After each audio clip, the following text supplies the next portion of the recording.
বিপদ বিপদ মহা বিপদ। ভিএফএস গ্লোবাল কি করলো এটা? সেই ইমেল সিস্টেমে অ্যাপয়েন্টমেন্ট নেওয়া বন্ধ করে দিয়ে যেখানে আপনারা আপনাদের মূল অবস্থাটা চেক করতে পারতেন, এখন নাকি ওয়েব ফর্ম ফিল আপের মাধ্যমে আপনাদের অ্যাপয়েন্টমেন্ট নিতে হবে। তাহলে তো আবার সেই প্রতারক চক্র আপনাদের নামে অ্যাপয়েন্টমেন্ট নিয়ে আবার আপনাদেরকে প্রতারিত করার একটা সুযোগ তৈরি হয়ে গেল, বা সুযোগ তৈরি করে দিল ভিএফএস গ্লোবাল। আবার কি আপনারা রাস্তায় নামবেন, আন্দোলন করবেন? এই ব্যাপারেই আপনারা জানতে চাচ্ছেন। 2 দিন ভাই অনলাইনে বেশি অ্যাক্টিভ ছিলাম না, আপনারা মেসেজ দিয়ে ভইরা দিছেন। থামেন থামেন, কথা বুঝেন। মন গড়া কথা বলে আপনাদেরকে দুশ্চিন্তায় ফেলে দিতে আমি এখানে আসি নাই। পুরা ভিডিও দেখবেন, বুঝবেন। এর থেকে সহজ বাংলা ভাষা আপনাদেরকে আর কেউ বুঝাই দিবে না। দেখেন, আমরা সবার প্রথমে আমি আপনাদেরকে বলি কোনো দুশ্চিন্তা করবেন না, এরকম কিছুই হয় নাই। জিনিসটা বোঝার সবার প্রথম আমরা নিউজটা দেখি, নিউজটা কি দিছে দেখেন। ভিএফএস গ্লোবাল নতুন আপডেট দিছিল, সেই নিউজটা তারা অলরেডি ডিলিট করে দিছে, এখন কিন্তু মার্কেটে নাই, অর্থাৎ অনলাইনে নাই। কিন্তু নিউজটা কি ছিল আমরা আগেও দেখছি, ভিএফএস গ্লোবাল হয়তো বা ডিলিট করে দিছে, আবার এটা নতুন করে তারা আনবে। কিন্তু নিউজটা কি ছিল যে আপনারা যে ইমেইলের মাধ্যমে অ্যাপয়েন্টমেন্ট নিতেন সেটা বন্ধ হয়ে যাবে। এখন ওয়েব ফর্ম ফিল আপের মাধ্যমে আপনাদেরকে অ্যাপয়েন্টমেন্ট নিতে হবে।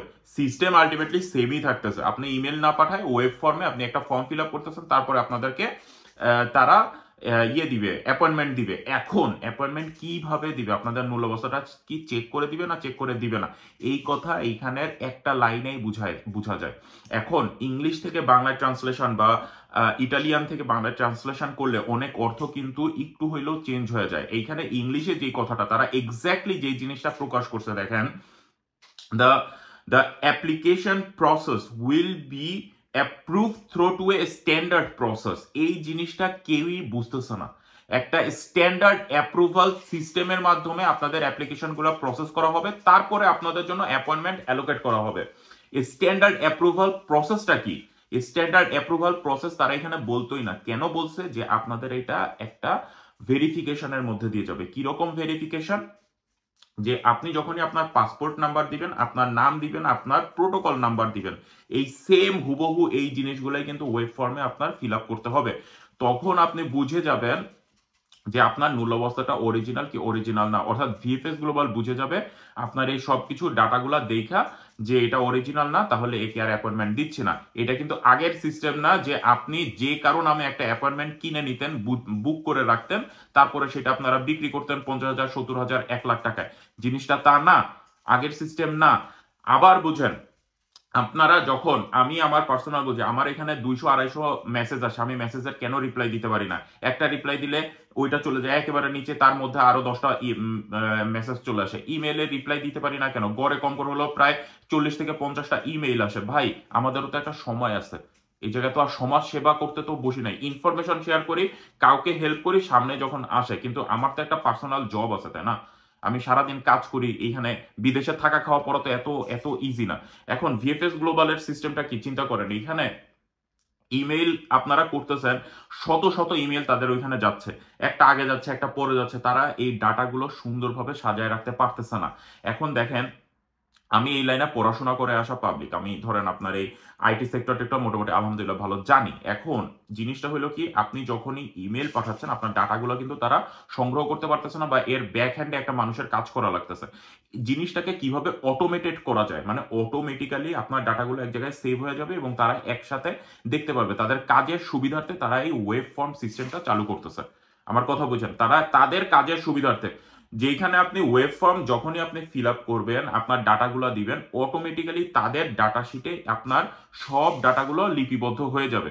তখন তারা দেখবে যে ওকে ঠিক আছে, এই লোকের মূল অবস্থা অরিজিনাল, এই লোকের মূল অবস্থার ভ্যালিডিটি আছে 5 মাস, একে আগে অ্যাপয়েন্টমেন্ট দেওয়া হোক, একে পরে অ্যাপয়েন্টমেন্ট দেওয়া হোক, এ মাত্র মূল অবস্থা পাইলো, এখনো 6 মাস ভ্যালিডিটি আছে, 5 মাস ভ্যালিডিটি আছে, তাকে একটু দেরিতে আমরা অ্যাপয়েন্টমেন্ট দেই। জিনিসটা সেম তাই, একেবারে আগে যা ছিল তাই থাকবে। শুধুমাত্র জিনিসটা আপনারা ইমেইলের পরিবর্তে ওয়েব ফর্ম, ওয়েবসাইটে গিয়ে একটা ফর্ম ফিল আপ করবেন, আর কিছুই না। এইখানে এমনও হইতে পারে, আপনি দেখেন যখন আপনি ব্যাংকে গিয়ে আপনার অ্যাকাউন্ট নাম্বারটা দেন এবং আপনার নাম লেখেন এবং কোনো টাকা পাঠাইতে চান বা করতে চান, কোনো কিছু চেক করতে চান, যদি সেখানে আপনার অ্যাকাউন্ট নাম্বার আপনি ভুল দেন, তাহলে কি আপনাকে লগ ইন করতে দেয়? লগ ইন করতে দেয় না। তখন বলে কি যে এইখানে কোথাও একটা ভুল আছে। আপনাদের এই ওয়েব ফর্মেও সেম এই সিস্টেমটা আনার চিন্তা আমার ছিল, যে আপনি যখনই আপনার নাম, আপনার পাসপোর্ট নাম্বার এবং আপনার মূল অবস্থার প্রোটোকল নাম্বার দিবেন, তখন অটোমেটিক্যালি চলে আসবে যে না, এইখানে কোনো এই নামে এই পাসপোর্টের এগেইনস্টে এই যে নূল অবস্থা এটা ভ্যালিড না, এটা অন্য কারো নূল অবস্থা, অথবা এই নূল অবস্থায় এই এই মালিকের নামে ওঠে নাই, অথবা এই নূল অবস্থার নাম্বারটাই ভুল। আমার কথা বুঝছেন? কিন্তু এই সিস্টেমটা করা সম্ভব না, তার কারণ এই যে ডেটাবেস, এই ডেটাবেসের সাথে যেই ইন্টারনালি কানেকশনটা দরকার, এটা হলো ইটালিয়ান গভর্নমেন্টের একটা ইন্টারনাল লিঙ্ক। তার সাথে যদি এখন সারা বিশ্বের যে প্রাইভেট কোম্পানিগুলো আছে তাদের লিঙ্ক আপ করা যায়। আপনি দেখেন ভিএফএস গ্লোবাল কিন্তু সরকারি না, এটা আধা সরকারি, অর্থাৎ সরকারের হয়ে এই কোম্পানি কাজ করে। আর ইটালিয়ান এম্বাসি বা ইটালিয়ান গভর্নমেন্টের যে এই লিঙ্কটা, যেখানে প্রোটোকল নাম্বার টাম্বার সবকিছু নূল অবস্থা সবকিছুর ডাটায় যেখানে থাকে, তারা কখনো এই লিঙ্ক আপটা করে দিবে না। হ্যাঁ, যদি এটা সরাসরি ইটালিয়ান এম্বাসির সাথে কিছু থাকতো তখন হয়তো একটা ডিপেন্ড করা যেত, কিন্তু এটা কোনো মানে পাবলিক অ্যাক্সেসের, আপনি ইচ্ছা করলে এখানে অ্যাক্সেস করে এগুলো চেক করতে পারেন না। শুধুমাত্র যে আবেদন করতেছে তার একটা এসপি আইডি দিয়ে দিচ্ছে সরকার অনুমোদিত, এবং যার ইটালিয়ান রেসিডেন্টশিপ আছে, যার নাগরিকত্ব আছে, সেই পারতেছে পাশাপাশি যখনই আপনি লগ ইন করতে যান আপনার মেসেজ, আপনার মোবাইল নাম্বারে একটা মেসেজ চলে আসে, সেইটা আপনাকে দিয়ে মানে ডাবল ভেরিফিকেশন যেটা বলা হয়ে থাকে। তো এটা কতটুকু সিকিউরড আপনারা চিন্তা করেন। এই কারণেই কিন্তু তারা এই লিঙ্ক আপটা করতে পারতেছে না। এই কারণে কি করা হচ্ছে, আপনারা ওয়েব ফর্ম ফিল আপ করতেছেন, তাদের কাছে ডাটাগুলো সব সেভ হয়ে যাচ্ছে, তারপরে তারা এটা অনলাইনে চেক করতেছে যে হ্যাঁ এই এই পাসপোর্টের এগেনস্টে, এই নামের এগেনস্টে এই নূল অবস্থা ঠিক আছে, তাহলে একে অ্যাপয়েন্টমেন্ট দেওয়া হোক। সিস্টেমটা হইল তাই। এখন মানুষ বলতেছে যে কারো নামে যে কোনোভাবে অ্যাপয়েন্টমেন্ট নেওয়া যাবে, তা কিন্তু আসলে সঠিক তথ্য না। এই জিনিসটা আপনারা সাবধান হবেন, কনফিউজড হবেন না, ভয় পেন না, সবকিছুই ঠিক আছে, এবং হয়তোবা সামনে আরো ভালো সিস্টেমে আগাবে, আরো ত্বরান্বিত হবে। তার কারণ এই দিক থেকে এই নিউজটা আমি একটু পরে দেই আপনাদের, মানে আরেকটা ভিডিওতে দিই, তার কারণ ভিডিও অলরেডি বড় হয়ে গেছে।